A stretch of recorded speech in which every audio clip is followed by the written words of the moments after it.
Are the Cleveland Cavaliers the most slept on contender in the East this season? Hey guys, it's Hoops Convo, and that's what we're going to be talking about today.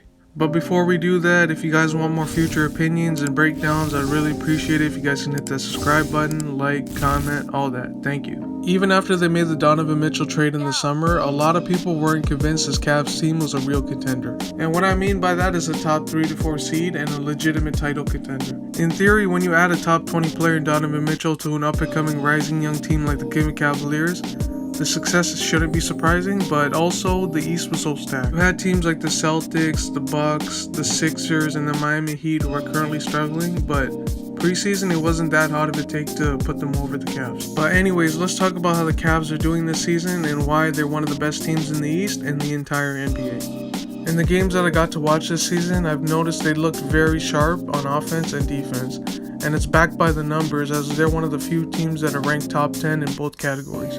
Donovan Mitchell is having the best season of his career so far, and he's easily been a top 10 MVP candidate.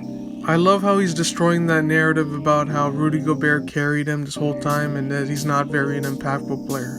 That was always nonsense. He's one of the best offensive players in the entire NBA, and look how the Wolves are doing. I mean, no shade at Rudy Gobert, he's great, he deserved all the accolades that he's gotten in the past, but I just never agreed with that narrative, you know? And his teammate Darius Garland has been very, very good this season again. The fourth-year guard out of Vanderbilt, the All-Star last season. I mean, I know he started off a little slow due to the eye injury, but he's starting to really pick it up now. And that's the strength of this team. Their backcourt is amazing. They're arguably the best backcourt in the league right now. Their depth is very good still, too. I mean, we've known this from last season. They got Love off the bench, Osman, Stevens, Dean Wade, Isaac Okoro. I mean, he's been a little bit of a disappointment, but he's only in his third season and he's very young still, so there's some slack there. Then you move on to their front court, the two twin towers in Evan Mobley and Jared Allen. When you look at his counting stats at face value, you'd think he barely improved, but when you actually watch the games, you'll see Evan Mobley's playing even better defense than he did last season. Like, he has a legitimate case for all defense and even defensive player of the year. I know that's a little crazy because you don't really see his name out there. You see the Brook Lopez, you see OG Anunoby, you see Giannis, but he's being a little slept on there in my opinion. And then you move on to Jared Allen, steady as a rock. I mean, he does a lot of things for this Cavs team, a lob threat, can protect the rim, solid passer. I mean, he's just a very solid player, and he's keeping up his all-star production from last season. The main reason why I made this video, I wanted to talk about the Cavs, is because I feel like people are sleeping on their chances to get to the finals this season.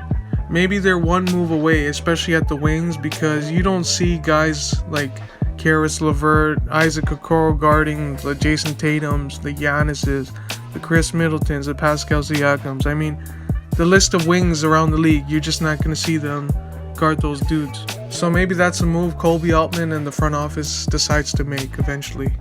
But in general, this team has a very dark horse energy about them. I mean, they're ranked number 2 in net efficiency in the East, 4th overall in the entire league. They play great defense, great offense. I mean, they're really a wing player away from being serious contenders.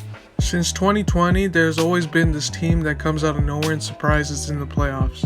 In 2020, it was the Miami Heat as a 5th seed that made the finals. In 2021, we had the Atlanta Hawks. Even though they didn't make the finals, they still surprised a lot of people. And then last season, you had the Boston Celtics, who looked like a completely different team in the second half and made the NBA Finals.